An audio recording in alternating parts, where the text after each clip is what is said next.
Hello, everyone. My name is Andrew Simpson. I'm a first grade teacher in TKK, South Carolina.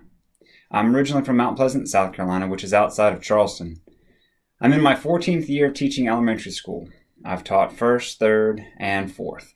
My love of teaching is very strong. However, whom I'm teaching has evolved.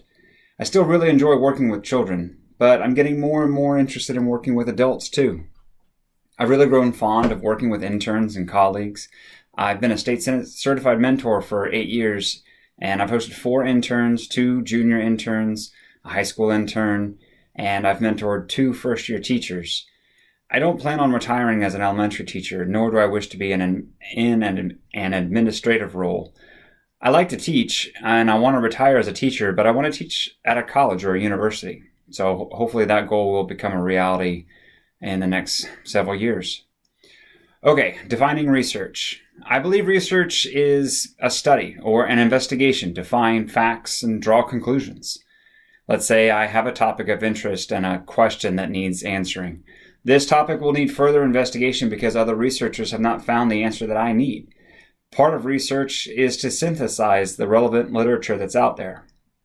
Read through it all, categorize it, summarize it, and expose the gaps that exist in order to verify that new research is needed, that the answer to the question is still unknown.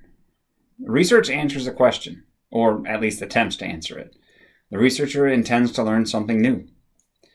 I am most interested in researching gamification, and more specifically digital game-based learning, because it already has a strong presence in elementary schools, but I have questions about its use.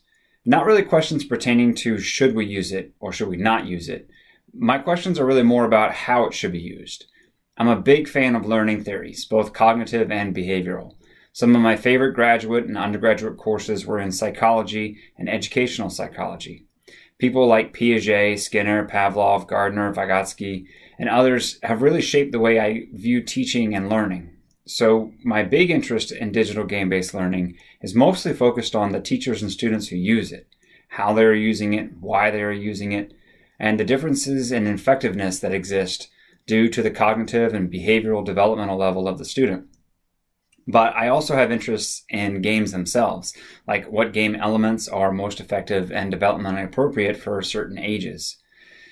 The USC student examples give a lot of insight into the kind of work I will be producing for this course. The first thing I noticed is that they were really long. I'm excited to know that I'll be learning how to produce that much by the end of the course. When looking at the examples, I also noticed that the introduction looked a little different than the qualitative and quantitative introductions I've written.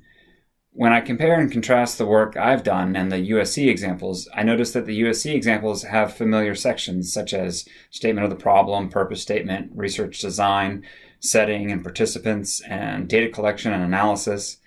Although the data collection and analysis sections are more in-depth than the data sources and procedure sections of my qualitative and quantitative introductions. There are several sections in the USC examples that I am unfamiliar with, though, such as research subjectivities, positionality, rigor, and trustworthiness. But I'm looking forward to learning about those and writing them relative to my research topic.